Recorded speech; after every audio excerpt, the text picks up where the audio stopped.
Alright, ladies and gentlemen, we're hopping into an ace match over here in game number 3 on Orbital Shipyard. We have spawning down here in the bottom left-hand corner of the map, the red Terran player, the Gimli Terran. Give it up for iaguz from Australia.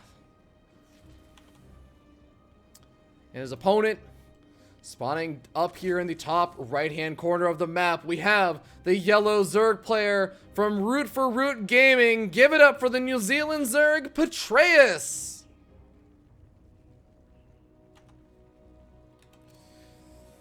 Oh boy, we're going. We're continuing to go.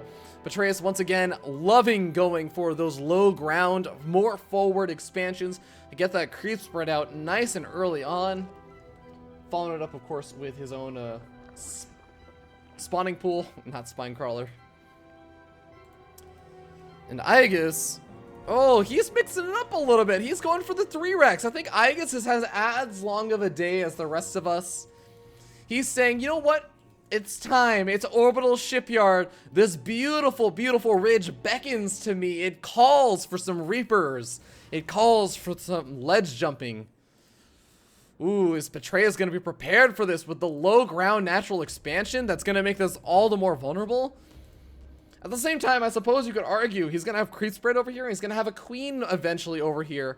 That's going to make it easier to defend this because he's going to have reliable units on both sides of this ledge.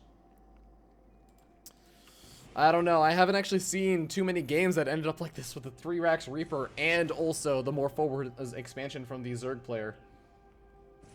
Oh, also, by the way, shout out to Nice Username who's in the chat. He made also, all of the map intros that I've been using today have been made by Nice Username. He's a complete badass. But here we go. Reaper number 1, gonna be the beginning of the aggression. Petraeus probably doesn't realize it just yet. He's still drawing it up comfortably. He's still saying, okay, cool. Gotta deal with this one Reaper. Reaper throwing out some grenades and everything. Second Reaper coming in. This is where it starts to get a little bit dicey. That first Reaper darts away and oh, wait a second, there's a second Reaper. I think that Petraeus knows exactly what is going on as these queens start to take a little bit of damage. But again, I've said this at least 12 to 13 times today. The important thing about this build is letting it spiral out of control. It has to snowball. You have to keep these Reapers alive for that to be the case. One Reaper getting very low on health. Got to keep that Reaper alive. Micros it back, lowers it to the low ground. And dramatic zoom in for accidental effect. He's starting to whittle away at these queens, though. The queens, there's 3 queens out on the map right now. A 4th queen's going to be popping out relatively shortly, but none of these Reapers have gone down. It has been a perfect game from iaguz, but only 2 Zerglings have gone down. For Petraeus, this has been godlike control from both of them. I think that was a 3rd Zergling. Yeah, 3rd Zergling goes down. This is really cool. Even keeping those queens alive, if you can get even enough energy for a transfuse. He's very close on one of those queens.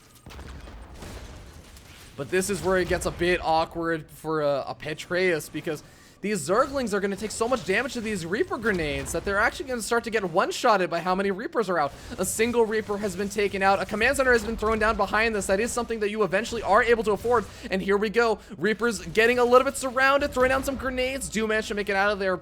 iaguz's Reaper control is so on point right now.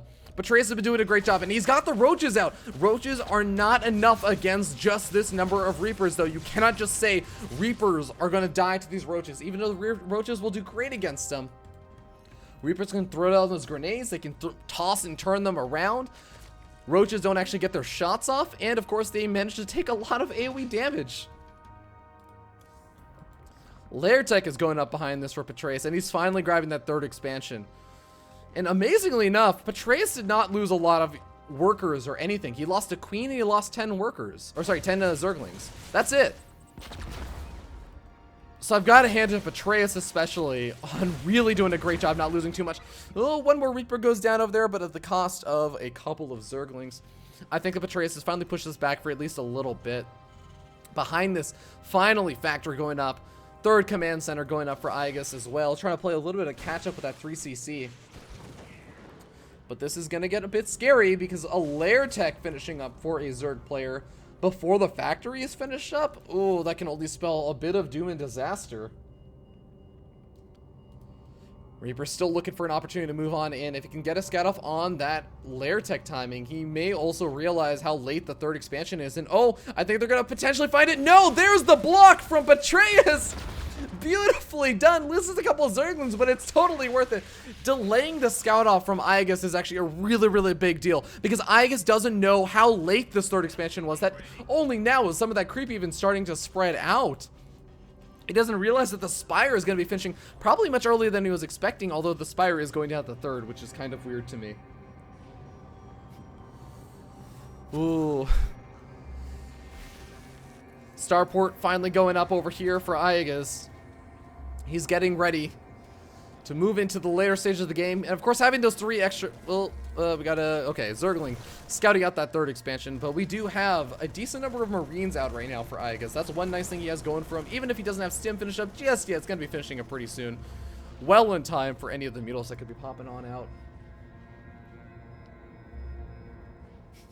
And no, don't worry guys, Rifkin has not locked me into his dungeon. I know that he's a vampire, but he's not that inhumane. I have completely willingly decided to do this, all this casting and all this solo casting. I'm enjoying myself because these games have been pretty freaking awesome. And again, this is the ace match. The winner of this is going to go on to face off versus King Kong in the losers finals. And after that, it's only going to be one more match, one best of 5 to determine who's going to advance on from the WCS Shanghai Oceanic Qualifiers. I'm sure that both Petraeus and iaguz would love for those paid trips to Shanghai.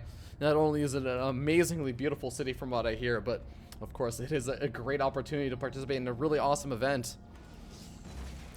A very small number of mutals going to be able to move across the map, but hey, this is enough mutals to do some damage, surprisingly enough. Especially with some more of these mutals joining on in, he's going to be able to make his way over the main base. A majority of the army for iaguz is actually pretty far out of position. The Reapers are still over there. The SCVs are trying to build these missile turrets. And again, this is about iaguz not scouting out that lair tech timing or how fast this Spire was actually finishing up. Missile turret finished up in that third expansion. And iaguz seems like he's going to be able to deal with this. Oh, Petraeus losing a Mutalist over there, taking some damage on another one. He's going to keep a majority of them alive. I think it's finally time for Petraeus to feel a little bit of that aggression. Because iaguz has the medevac count that he wants to keep a little bit far away from these Mutalists. But I think he finally has a medevac count and some of these units out that he can deal with both the Mutalist harassment and start to do some drops. Petraeus is trying to take a 4th expansion. Petraeus has just gone relatively uncontested for a lot of this game. He's been putting on this aggression with this Mutalist harassment, and after the 3 Rax Reaper opening, this has been kind of difficult for iaguz to ever move out. He's still got these Reapers alive. Theoretically, he could dart on in and start trying to kill off workers. Let's see, the grenades do 10 damage, and guess what? A drone only has 40 health. If he moves in and completely catches an unaware Petraeus, he could do AoE splash damage to an entire mineral line and a half. All right, here comes in the big push in from iaguz. It's going to be very far off of creep because it's at this 4th expansion, but Spine Crawler is going up, and it looks like they're just barely going to be finishing in time since iaguz is taking a bit of his time to move on in. He scans and sees all of those Banelings and all of those Zerglings, and he may be moving out. Here come in the Reapers! The 9-minute, 20-second Reaper counterattack. The Mutals are going to be able to clean this up. But he kills a couple of workers. I don't know why I got so excited about that. I have not seen Reapers alive for this long in the game. We're actually at the point where a Zerg player could conceivably be going for Hive Tech. There he is! Hive Tech going up, and the Reapers were still alive. That's kind of amazing. Yeah, Vicious Donut, I am paid in part 2, so that is correct. No, I'm just kidding. I do get paid in the portion of the ad revenue for whatever the broadcast. Same as Rifkin and Zombie Grub. They're super awesome about that, but all right, big Zergling counterattack, swinging on in, trying to pull iaguz potentially back. No, actually going for the counter, or the big surround. This could be effective. Some good Baneling hits going off on the army. Petraeus is at hold position. He's getting ready to move on in. He's gonna swing in from as many sides as possible. He's got to wait for these Banelings to move in. He's got to wait for iaguz to overcommit a little bit. Spine Crawler getting taken out by the Marauders. I like the small little squadron control over here. Well, some of these Zerglings can catch some of the reinforcements as here we go. Big flooding in. The Banelings coming in, trying to catch the reinforcements and get some amazingly good hits off. I think iaguz's attention was focused in at the north side, not anticipating the big Zerglings around coming in from the backside. And Petraeus, oh god, he's losing a lot of the health on these Mutalisks, but he does clean up those Liberators in time, and he's going to be able to push back that army. A lot of the medevacs have gone down over here for iaguz. iaguz is sitting down 60 supply. How is he going to be able to defend this 4th expansion? How is he going to be able to defend his 3rd expansion? Petraeus is continuing to rally more and more units across the map. He's getting up his Ultralisk Cavern. He's gearing up for the next wave. He's only sitting on 1-1 upgrades, but 2-2 is going to be finishing up. And, of course, these Mutalisks are still in decent enough number that they can start to put on the aggression. It's almost enough to take out the missile turret. There it goes. And this alone should be able to pull back some of those Marines into the main base as they struggle to deal with this. Oh, man. A lot of damage being done there. 29 workers killed. I think that is at least 10 to 15 workers killed in the last couple of seconds. Unfortunately, I didn't have these players make this on the WCS Gameheart. The add-on? What's it called? Not interface. I'm blanking on the name. Regardless, you guys know what I'm talking about. The add-on. But here we go. Mule's coming on in. Not going to be able to accomplish a whole lot. But the important thing is that he's going to get the scout outs on this 4th expansion and say, oh, well, this looks like a very nice free base I would love to go for. A ping going down on iaguz. I think that was iaguz pinging. That's a bit of a misclick. Is iaguz even aware of that? No, he doesn't even have vision of that location.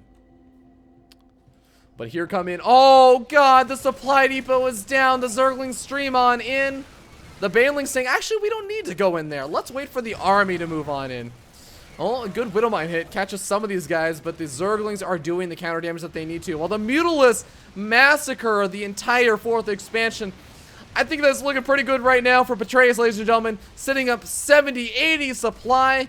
iaguz only has an army. That's really the only thing he's got going for him, and maybe he can remax out. Wait a second, did all the Mutalisks just die? No, the Mutalisks escaped. Okay. I saw an army of Liberators. I had to assume the worst. Oh, but the entire economy for iaguz has been ravaged. iaguz has to just go. He has to go for the counter-aggression and just make whatever he's got with him work. But the problem is, Ultralisks are on their way out. And this time, chitinous plating has been researched. Chitinous plating is done and ready for these Ultralisks. Ultralisks charging on in, and they are going to be able to absolutely massacre this army. iaguz did not stand a chance in this engagement. GG gets called. Petraeus is going to be your victor. Moving on to the next round of the qualifier.